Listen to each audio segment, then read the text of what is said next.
Hello hello, શું હાલે?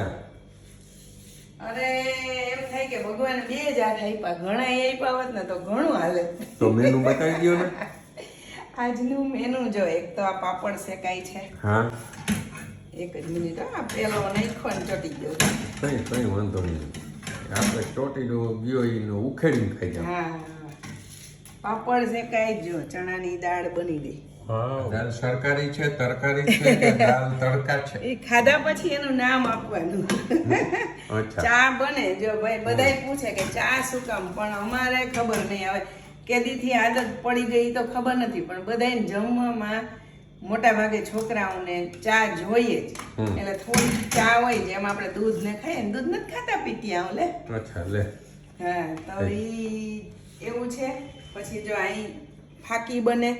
હા, આ બધા ઓહળિયા લઈ આવ્યા ને તમે, બરાબર. વરિયાળી, મેથી ને જીરું ને હમ અજમા ને હવા ને આપણી પાસે જે હોય ને એ બધું આમાં નાખી દેવાનું. હમ. અને સંચળ નાખવાનું. બરાબર. અને મસ્ત શેકીને એનો પાવડર બનાવી નાખવાનો. એમાં પછી દાળિયા ને ભોગો નાખવાનો. ના ના, પછી આ દાળિયા છે ને એના ભગવાન હનુમાનજીના લાડવા બનાવવાના છે. એટલે ઓલા સત્તુના લાડવા બને ને ઈ. હા. એટલે આના ફતરા ઉખેડવાના છે. વાવ. ચોખા આવ્યા ઈ આમાં ભરવાના છે. હા. એટલે ઘણા બધા કામ છે ને, એક આરામ થતા જાય ને કરતી જાવ ને એવું છે વાહ બધું. વાહ.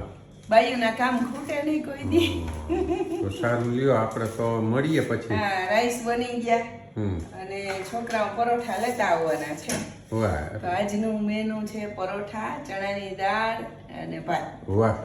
ને થેન્ક ભેગા યુ. પાપડ. મસ્ત હેલ્ધી ફાકી રેડી થઈ ગઈ. તમારી પાસે જી ઓહળિયા હોય ને એ બધાય નાખી શેકી આરા પોરાને પીસી લેવાના. એક તો ગેસ કોઈ દી ન થાય અને બીજી ડાયજેશન સિસ્ટમ છે ને તમારી મસ્ત થઈ જાય. અને એનાથી મારા જેવા જેના વજન વધી ગયા હોય ને, ખોટી ચરબી હોય ને, એ આનાથી જલ્દી ઉતરી જાય. રાતે બસ 1 ચમચી ગરમ પાણી હારે લેવાની.